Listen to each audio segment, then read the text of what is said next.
Hello, and welcome to the Guilbault Girls Show, where you will have the opportunity to hear from mothers, fathers, siblings, and individuals themselves about their journey of living with a disability. I know, it's called Guilbault Girls, but we have a bonus for you as we get the Guilbault boys to interview some of the dads and siblings and get their perspectives too. We'll also have special guests from time to time to share the many resources that are available to those living with a disability and their families. So get ready to laugh, smile, cry, maybe even get a little angry when you hear some of these stories of their day-to-day struggles. But let's not forget their many triumphs. As they say, it takes a village. And if it weren't for our village, we wouldn't be where we are today. So join us. Hello, everyone, and welcome to another episode of the Guilbault Girls. Today, we have Christine and Shawn with us. Welcome, guys. Hi. So can you tell us where you're from? I'm from Erie, Pennsylvania. He's originally from Buffalo, but he moved up here for me. Oh, that's awesome. So you guys met and he was in Buffalo and you were still in Pennsylvania and you guys met and then he moved here for you? Is that what you're saying? Yeah. Get out of here. How did you guys meet?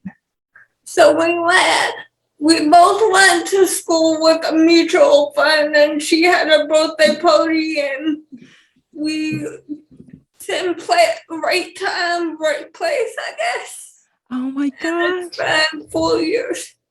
I absolutely love it. Almost 5 years. All right. And I watched the one video of you guys today. Faith and I watched a few of them actually. But I loved the one where he proposed to you. Oh my gosh. The video is good because we just started that. Oh, absolutely. I think they're great. And the more that you do them, the better they're going to become. You know, just like us, we started, I was critiquing myself. As I was editing one of the shows, I'm like, oh my gosh, I keep saying, and I'm like, oh my gosh, I got to stop saying that. But you do, you just pick it up and you go with it. And the more you do it, the better you get, the easier it is. So yeah, I think kudos to you guys. You guys are doing great so far. The hardest part for us is we don't mind doing the videos. The videos are fun. The hardest part for us is the editing aspect. It takes a long time, and It does. I am right there with you. The editing takes the longest, but it's good stuff to get out. It's the purpose is awesome. So we can kind of just conversate between both of you and just kind of get some of your perspectives on some of the different questions.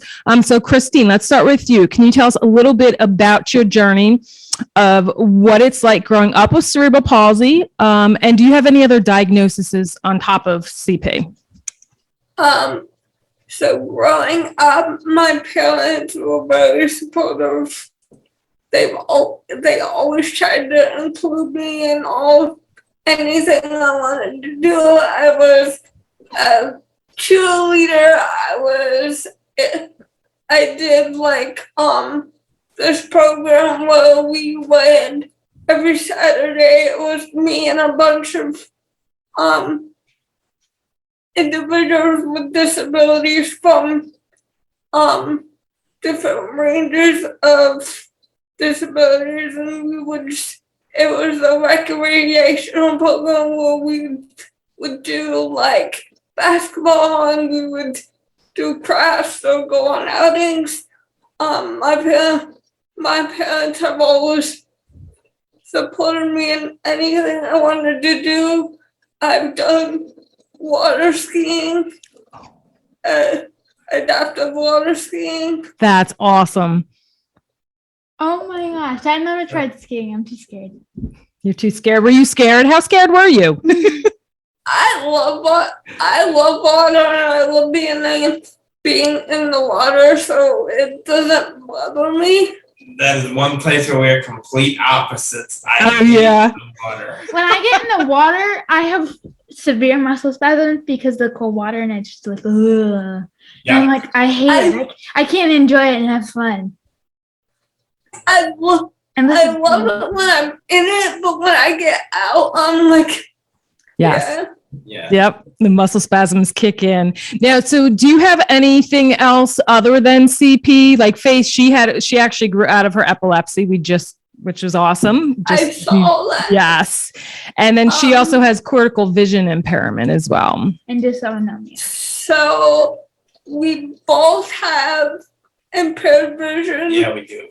So I have no depth perception, and I also have trouble when it comes to reading something. If I'm reading like a paragraph, it's hard for me to eye alignment, and everything has to be huge for me. Yep. And same with him. Yep. I went to have routine cataract surgery done. And when I started, I had not perfect vision, but it was pretty close. And the cataract surgery went wrong, and I have no interocular lens in my right eye now. Oh, wow. Because the surgery went wrong. So I can see shadows out of one side, and one side is like 79/20. So Wow. as far as vision, it's kind of hard to tell who's was. I mean, we both have our challenges, but we kind of both help each other. Yeah. I have this spinal fusion all the way down my back, Okay. and from the bottom of my neck down to like my butt, and I also have a pain pump, which is baclofen. Okay. Yeah, actually Faith had baclofen back when she was in inpatient, but it actually caused her to have seizures. And I found out that it lowers the threshold of your seizure medication. But you know what? Now that you are seizure free, baclofen might be your friend if you need it again. So how did they get it seizure free? So a lot of times with seizures, you can grow out of them. So my husband's aunt, she had seizures, and then when she hit puberty, she outgrew them. And then her son also, he had nocturnal seizures. And in order for him to even get his license, he had to go through so many different doctors and get like the written letter stating he's off his medicine and he's seizure free. But yeah, a lot of times they grow out of him. I'm chalking up. I believe in God, and I think God definitely had a hand in it. Yeah. But it was amazing. It was hard because they had to wean her off so quick in the hospital in order to see if, she had any seizures. And if she did, she would be in the hospital and have that care. But on the other flip side, she was on her seizure medicine for 11 years. So then she had a little bit of depression, but I'm getting help and I'll be fine. Yeah, it just, her whole, she started feeling like emotions that she's never felt before, because the medicine was actually used as an off-brand for bipolar disorder as well. So how they explain it was like that, her brain was sedated for 11 years, if you will. And then all of a sudden we ripped the Band-Aid off and poured some coffee on top as the stimulant. So her emotions were all over the place. So now she's just trying to relearn them. But every day she's getting better with it. So, and it's better to be off the medicine, which is I was good. in a high That's and then I very was in a low and then I just crashed and wasn't sleeping. Yeah. But now I'm sleeping. How old are you? 18. Yeah.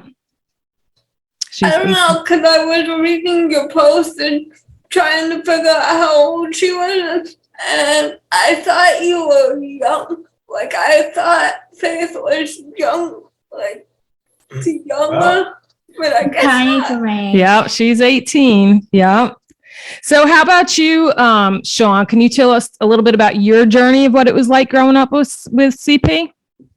Yes. So I didn't do as many exciting things as Christine, but the one thing that I think I wanted to say about growing up with CP is I always felt just like all the other kids. I always felt normal, and I always felt like I could do anything I wanted to. I've hit some big milestones. I walked across the stage for graduating high school. Oh my gosh, how awesome. Congratulations. when I turned 16, before my eyes went bad, I got my driver's license. I had that for 5 years. Wow. Let's see what else. I've gone to lacrosse games and met the lacrosse team in Buffalo. I've gone to hockey games. I've just done everything that I can do to be as normal as possible. I think that's what stands out with my journey with CP with me. As a child, I never wanted to be home. I wanted to go to Me either. hockey games. I wanted to go to friends' house. I wanted to go to concerts. I didn't want to be looked at differently. No, me neither. And one thing about me though, I never. So when I was younger, I always wanted to drive, but my eyes are too bad to be able to drive. That I know it wouldn't be possible, and I have a lot more spasticity than he does. Yeah. So I don't think physically I would be able to drive because of my spasticity. Yeah. Well, like I tell Faith, all the amount of money you guys will save on vehicles and gas and repairs and insurance. Well, we have 2 accessible vehicles. One I got through a friend, and so if we both have somewhere to go, then we both can go. We can go together, but we need someone to take us. Right. Yeah. So, and the biggest thing with that is you can do so many other cool things that's not really important. You know what I mean? It's right. You can do so much other cool stuff with life. Like we live on our own. Yeah, we live on We our own. have help, but we live on our own. We have help throughout the day, but we don't have 24-hour care. They come for like 4-hour shifts. Okay, 4-hour shifts. Okay. And we're in the process of getting a house through Habitat for Humanity. So I think the biggest thing for us is to show other people with disabilities that you can do it. That you can do it. Don't ever give up. And also people who are not familiar with disabilities, we are not any different. We want to be treated like everyone else. I don't know if you saw the video we just did yesterday, but those are some of the comments we receive, and there's a lot more comments that we receive. Yeah. And it's just like, don't treat me any different than you would treat anybody else. Because there is we feel like there's like a stigma around having a disability because everybody gets categorized into one category. Yes. It's not, you know what I mean? It's the word disabled is a bad word to use, but there's a category there. Mm-hmm. And like, how to say this? People look at me as a little more severe than they look at him because he doesn't have the spasms. He doesn't have the speech issues. So sometimes people will talk to him or talk to someone else, and it's like, hello. Like, I'm right here. I'm sitting here. Talk to me. Yes, I feel you. Yes, I hear what you're saying. Yep. Looking back, what were some of your fears and challenges back then, and how did you overcome them growing up? As a child, I would have to say, I'll go. I would have to say some of my biggest fears were like surgeries or things that were like gonna be like life-altering things, like going from middle school to high school, getting surgeries done, walking across the stage. I was so nervous to do that for weeks before I did that. Mm-hmm. And I practiced when no one was around. I practiced walking back and forth on stage. But I had my biggest two are surgeries and transitions in life. A lot of surgeries, like in high school, and it was so hard. Yeah. I missed like 6 weeks of school, and I couldn't be in the play because of it. Shawn, what advice would you give younger kids coming up that may have cerebral palsy or any disability? Always be the best you that you can be. Always be the best you can be, and always try to be unique. Never be what anybody wants you to be. Yeah. Always be unique to yourself. Christine, how about you? What were some of your fears and challenges back growing up? My fears and challenges growing up, I would say,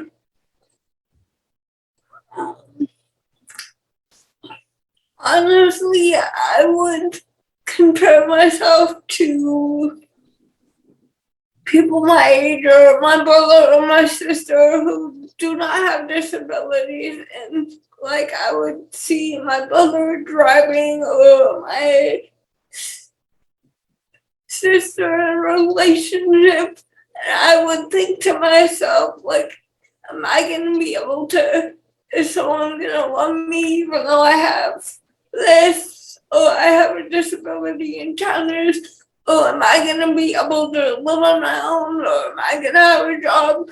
Because when I was younger, it's not like I could go out and get a job at McDonald's. Or I could. One of my challenges was, and it's still a challenge for me today, is the ability not to.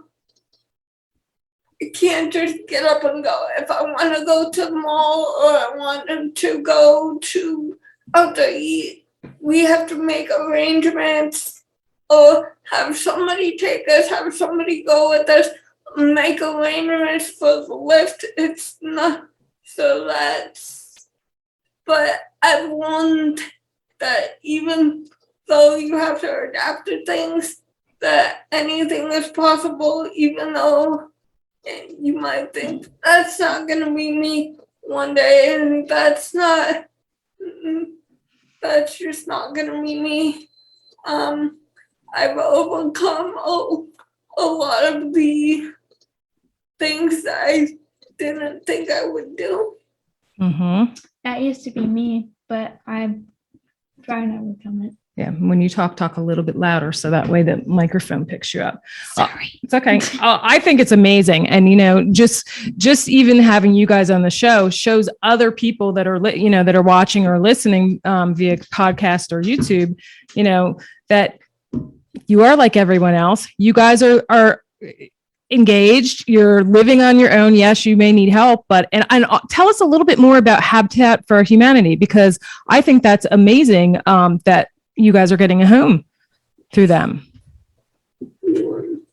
Okay, so Habitat for Humanity's basic thing that I think I would say about them, and I think we said this in our video about them, they don't provide the Taj Mahal. They don't provide you like an automated house, like a smart house. They provide basic, affordable living. It's not a free house. It's not a free house. You have to pay a mortgage. So the thing about Habitat, when a lot of people, not everyone, but I know a lot of people who have a disability, some of them are on SSI, or some of them not. I'm not making it for everyone, but sometimes it's hard. I know we tried to get a bank loan and we would not qualify on the income that we made. So Habitat was our best option besides living apartment to apartment, because living in an apartment, it's not yours. You're dumping money. You're paying rent, but it's not going to anything. So Habitat they're actually making us a fully accessible handicap home. We're in the apartment we live in now is supposedly handicapped, but for 2 wheelchairs, we bang up the wall so much. So this house is going to be completely accessible, wide open. 2 ramps so that we can use both fire exits. 2 ramps Lower. and We opted out of the lowered cabinets, but they were willing to put lowered cabinets. and like the light switches over where we could reach. This home is actually the first accessible home that they've done in this area. Yes, in our area. That's awesome. And I hope that more Habitat for Humanities continue in other states to do this too, because this is wonderful. Definitely. Yes. So did you ever feel isolated or feel alone back when you were going to school? And then how about now when you're as an adult, living as an adult? I would have to say not really. I've never felt alone. I've always had a good support system of friends who I've known throughout my entire life. I have several friends with CP and several friends with disabilities, and that I can relate to. I have felt more or less unsure about things sometimes, but never alone or isolated. Like unsure about situations. Mm-hmm. When I was younger, I'm a very shy person if I don't know you. So when I was younger, I would say like 2nd, 3rd grade, I was very quiet. I didn't really talk to anyone because I felt like different. But as I got older, I met like more people in my situation and saw that I wasn't the only one, and it's okay to have challenges or be different. I have friends that own wheelchairs, and I have friends that own non-wheelchairs. I have friends who have less mobility than I do, and I have friends who don't have any mobility issues. So I think the older I get or have gotten, I became more comfortable with myself. And I just want other people to see that just love who you are, no matter what. Mm-hmm. Ambassador is Miss Wiltshire, Pennsylvania Ambassador, which is when you compete, well, if you're not the winner, you still are considered an ambassador, which is kind of like a mentoring program. And we each have a platform, and my platform is higher wages for personal care attendants, because there is such a shortage of personal care attendants right now because they don't get paid enough, that it's leaving people who use the services stuck in bed, and just they don't have the help they need. Miss Wiltshire, Pennsylvania is an organization to empower women in wheelchairs to educate and make a change when it comes to disabilities, and just be an advocate for things that need to be made different. I love that, because, it's so needed. And I completely agree with you. The direct support personnel, the caretakers, it's so limited everywhere right now across the board, and they don't get paid enough, and they're working with human beings, they have an important job. It's affecting me it's affecting many people in the disability community, because without the help, I, as well as many others, can't get out of bed, can't give myself a shower, can't. So that's why I picked that platform. Each woman involved with it has a different platform, and being involved with such an organization has given me a community of support. We all we text all the time, and it's opened me to many opportunities. That's awesome. Awesome. Can I get respite services from like 3 to 6 or 6 to 8. I am going to personal sports soon, but I agree with you. She works for the ARC. Mm-hmm. Yep. I actually work for the ARC, Northern Chesapeake region here in Maryland. So I know there's many ARC chapters all over the place. Yeah. So I know firsthand about the shortage and all of that as well. Yeah. So Faith, she receives respite, and then she'll be getting personal supports too. But, it's again, all you guys want to do is live independently. Yes, you need help, and those people are there to help you. And without them, you guys are the ones that suffer. So yes, it's a very important job that you're doing. And I applaud you for that. And thank you for that, because you're fighting for everyone. Your voice matters. How much assistance do you need, on a daily basis? So my CP is moderate. So I need help getting a shower. I need help, if I need help with my schoolwork, and then at school I need help going to the bathroom and stuff, and they following me around, and I'm sometimes I just want to be a normal kid, but my fine motor is not good. I'm having a little bit of a hard time hearing you. Yeah, talk up a little bit louder, because you're talking way too low. Go ahead.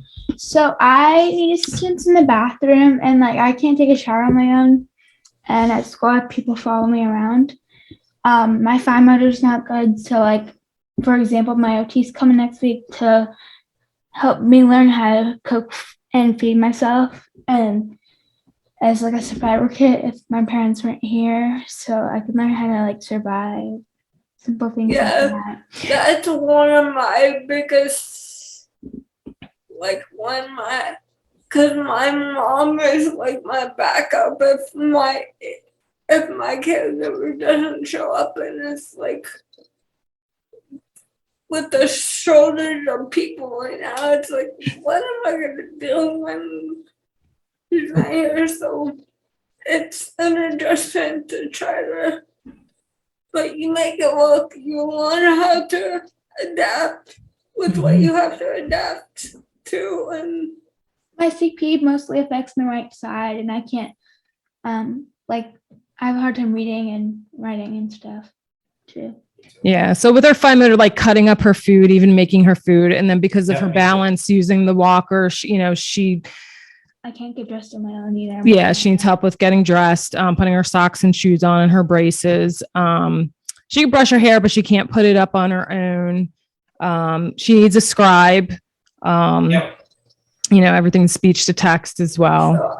So I need total assistance with mostly everything. I can eat on my own if it's cut up. Right, her too. Depending on what it is. I do use text to speech.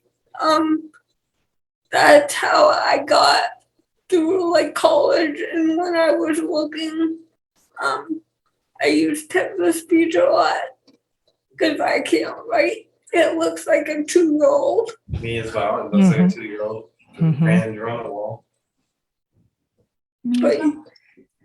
So how was your experience going through college?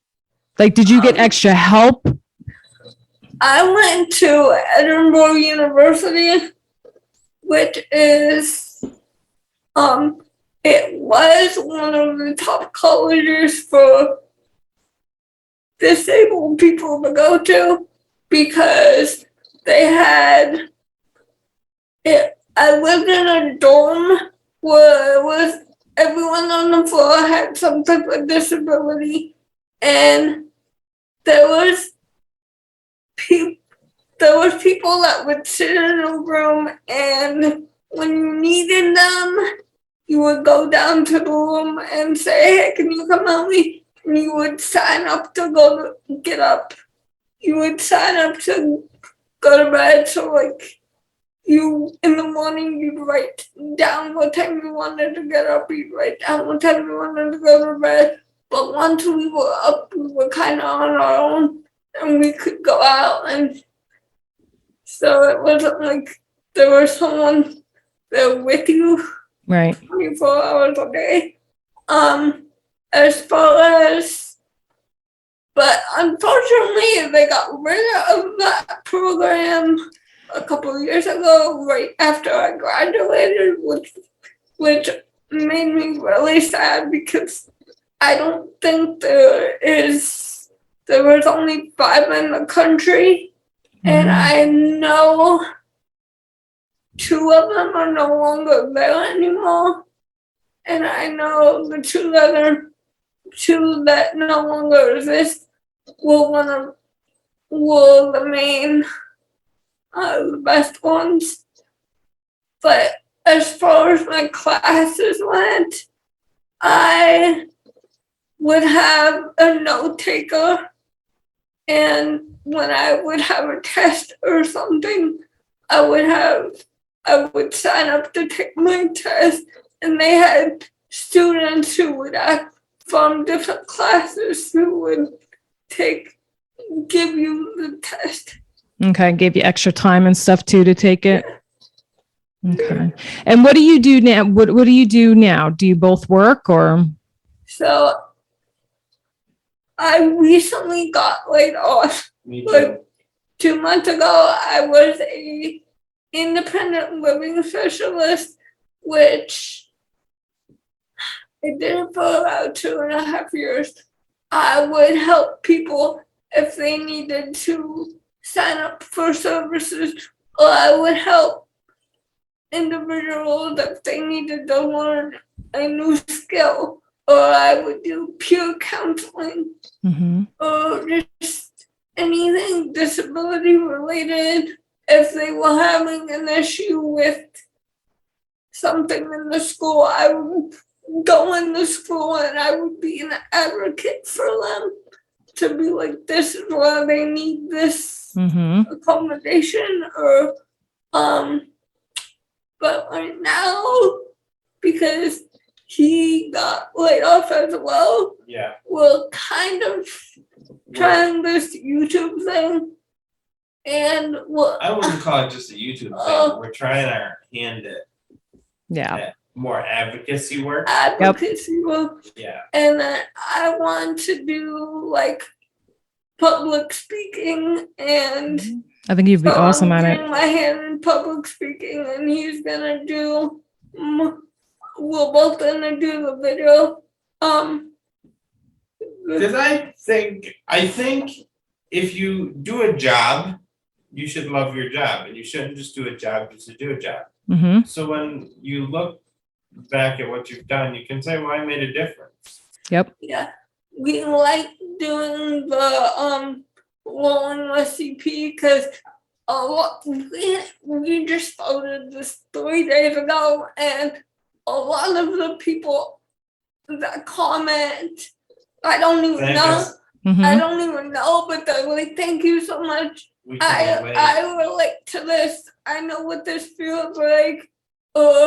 Thank you. I saw your engagement video. You give me hope that I'm not gonna be, It's true, because you guys are definitely mentoring, and you're setting an example and showing others out there that hey, we did it, you can do it too. Nothing's stopping you. You just have to keep going, and if you need help, you get the help you need, and you just do it. I mean, so you definitely are going to make a difference. When I was little, talk louder. Where I used to live, I'm not going to say names or anything because, but at my school, they weren't giving me my accommodation. So I would have people like come and advocate for me because I was like so upset. So that's good that you're doing that. That's kind of what I did.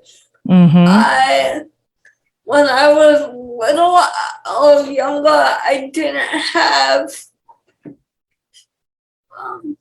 someone doing my role of what I did as for job. So that's why I love my job, because I want to help people that need the extra support or need the push or just need someone to relate to. Yeah. And what did you get your degree in? So my degree is in individualized studies because I was having health issues, but my focus was social work. Okay. Awesome. And what about you, Shawn? What were you doing? I have studied actually media and like podcasting and TV, and that's the stuff that I've done mostly. That's awesome. Awesome. He's done a couple little radio podcast, but we're just with what we're doing now, we're just trying to focus on like the advocacy part of it and show people that you can do it. Yeah. Awesome. Well, I thank you guys both for being on the show. Before we wrap things up, is there anything else you would like to share or you want others to know about you guys? That, like we said a million times during the show, if we can do it, you can do it. Never stop fighting for what you believe in. Never stop fighting for yourself. Never stop fighting for others. And always be kind. I know it could be frustrating having a disability sometimes and having to rely on people to help you, but you do what you got to do and you'll make it through. Just keep on pushing and never give up. And I want to be who I am today without my disability. And if I did not have my disability, we probably would have never met. Yep. I probably would have never went to Edinburgh. So, because I met him through a friend I went to college with. So everything happens for a reason. Just keep on fighting and never give up. And tell everybody where they can find your YouTube show. What's the name of it again? Rolling with CP. So it's ROLL''N with CP. And then where can they find you on social media? Are you on Instagram, Facebook, and is it still Rolling with social CP? media pages yet. Okay. But we were just trying to test the waters before we put all that stuff up. So we wanted to see how much it would take off before we on social media. But definitely, can't they find you at your Miss PA page, Christine? Oh, I forgot about that. Yeah. If you also, my ambassador page is Miss. How's it listed? It's listed as 2022 Miss Wheelchair Pennsylvania Ambassador Christine Vasui. Awesome. And I'll put all of that in the show notes too. I wanted a service dog, but that will be in the future. So. Oh, yeah. She wants to get a service dog. That's so weird. We were just talking about this today. Before the camera turned on, we were just talking about getting a service dog. Yeah. Okay, so I have one more thing with you guys. So I know I emailed you and asked you guys to choose a word that's meaningful to you. I'm going to hand stamp it and ink it, and I'll put it on either a keychain, a bracelet, a necklace for you, one for each of you guys. And just a daily reminder of something that's important to you. What would it be? What would be your word and why? Mine would be strength. Because I have been through a lot in my life, from having a disability to CP to just trying to figure out who I am. But I think it just makes everything I've been through just makes me who I am, and it makes me a stronger person. Perfect. And mine would be independence. Because you're always striving to be your most independent that you can be. Mine was fearful because not fearful, fearless because you have to be fearless in life having a disability. So, and I was getting a lot of surgeries in high school, so that kind of helped me through that. Mhm. So, And so she Face Not on Facebook. I am on TikTok. She's on TikTok, but she has a closed account. But I was thinking about getting her a Facebook account because prior, with Facebook, they didn't used to have the speech to text, and now I believe they do. Yeah. So, I do everything speech to text. So if I ever send you an email and it doesn't make sense, that's why. Do you use a computer or a smartphone, or what do you use mostly? iPhone, and I have a iPhone? Chromebook. That's what I use because we were virtual school for coronavirus for 2 years still at home.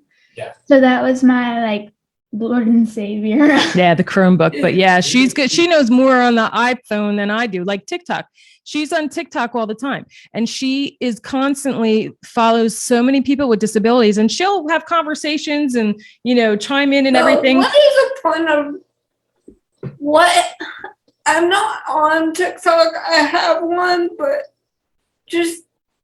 I see a bunch of random videos Stuff. and I just don't really understand them.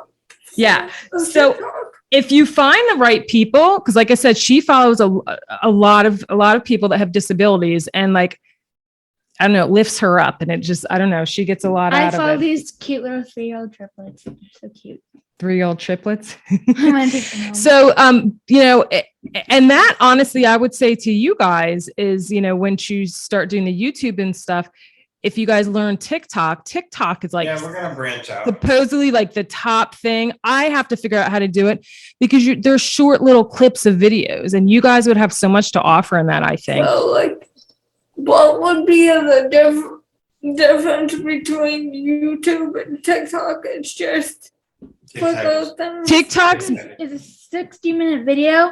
60-second. 60-second video where you could do edits and colors and pick music and stuff. Whereas YouTube is just a flat video. Yeah, where YouTube's more of a video platform of, I wouldn't say it's like social. Sorry. It's not, I don't know. I don't view YouTube, I could be wrong, but I don't view YouTube as a social media platform. Like a social media platform to me is Facebook, Instagram, Twitter, TikTok, that type of thing. And TikTok apparently I think has the most out of any of those social media aspects. And I think, what was the other one that brother used to do? And I follow, you have to look them up. They're Joanna and Jimmy, and they're a couple that's married like you two. And she has CP, so. Yeah. So Yeah. you might want to just look up some people and follow them and just kind of see what they're doing. You know what I mean? See, I've looked before we looked up a couples on YouTube, and I've seen interable couples, one was disabled and one wasn't, but we have not found one where they both were both in wheelchairs and Mhm. both had us.